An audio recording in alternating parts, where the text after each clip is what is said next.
Entertaining ഭയങ്കര രസമായിട്ടുണ്ട്. നമ്മള് തുടക്കത്തിൽ തന്നെ ഇന്നാവും പടത്തില്. പിന്നെ ഭയങ്കര രസമുള്ള ഇൻട്രസ്റ്റിംഗ് ക്യാരക്ടേഴ്സ്, ഭയങ്കര യുണീക്ക് അല്ലേ ക്യാരക്ടേഴ്സ് ഒക്കെ. അപ്പോൾ എല്ലാവരും കൂടി ചേരുമ്പോൾ ഭയങ്കര ഫണ്ണായിട്ടുണ്ട്. ഒരു നല്ലൊരു വെക്കേഷൻ വാച്ച് ആയിരിക്കും. വിഷു എല്ലാവർക്കും സെലിബ്രേറ്റ് ചെയ്യാം. അതെ, ഇതിലൊരു സീരിയൽ കില്ലറിന്റെ പ്ലോട്ട് ഉണ്ട്. അപ്പൊ അത് ഭയങ്കര ഇൻട്രസ്റ്റിംഗ് ആക്കുന്നുണ്ട് മൊത്തത്തില്. പിന്നെ മൊത്തത്തിലൊരു ഡാർക്ക് ഹ്യൂമർ അങ്ങനത്തെ ഒരു ജോണർ എന്ന് വേണമെങ്കിൽ പറയാം. ഒരു കോമഡി ത്രില്ലർ, നല്ല രസമുള്ള കഥ. അതെ അതെ, ഒരുപാട് ക്യാരക്ടേഴ്സ് ഉണ്ട്. ഭയങ്കര അതിന്റെ പ്രൊഡക്ഷൻ ആണ് ടോവിനോ തോമസ്. കോൺഫിഡൻസ് ആണ് എല്ലാവരും സിനിമ തിയേറ്ററിൽ എത്തിയത്. ആ ഒരു കോൺഫിഡൻസ് വർക്കായോ? അതെ അതെ അതെ. പിന്നെ ഓൾസോ ഇവരുടെ കഥയും നല്ല രസമുണ്ട്. ക്യാരക്ടേഴ്സും മൊത്തത്തിലെല്ലാം കൂടെ നന്നായി വന്നിട്ടുണ്ട് എന്നാണ് എനിക്ക് ഫീൽ ചെയ്യുന്നത്. നല്ല വളരെ നല്ല എക്സ്പീരിയൻസ്. Thank you. നന്നായിരുന്നു.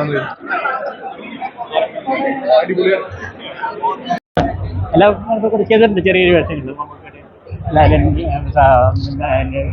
വാള ദിലീപ് കുറേ ചെയ്തിട്ടുണ്ട് വേഷങ്ങൾ.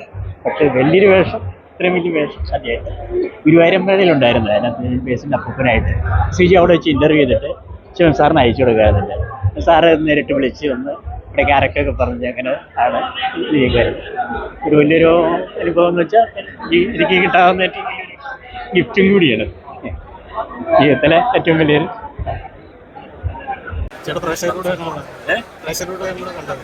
ഞങ്ങൾ പറഞ്ഞിട്ട് ഞങ്ങൾ ഭയങ്കര ഹാപ്പിയാണ്, ഡബിൾ ഹാപ്പിയാണ്. പ്രേക്ഷകർ വന്ന് കാണാം. എനിക്ക് അവരുടെ അഭിപ്രായം കുട്ടികളെയും മുതിർന്നവരെയും എല്ലാവരെയും കൂടെ കാണിക്കാൻ പിന്നെ നല്ല കോമഡിയാണ്, നല്ല സീരിയലൊക്കെ കണ്ടത്. നമ്മൾ കുറേ കണ്ടതല്ലേ, ഫ്രഷായിട്ടുള്ള ആൾക്കാർ കണ്ട അഭിപ്രായമുണ്ട്. ഫാമിലിക്ക് എൻജോയ് ചെയ്യാൻ പറ്റുന്ന സിനിമ, കുട്ടികളുടെ മുതിർന്നവരെല്ലാവരും ഇരുന്ന് കാണാൻ പറ്റുന്ന തമാശ.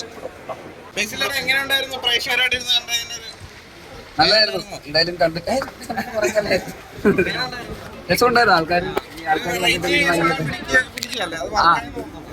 രസമുണ്ടാകുമായിരിക്കും. ഇഷ്ടപ്പെടുമ്പോ വെക്കേഷനൊക്കെ അല്ലേ ഫാമിലി.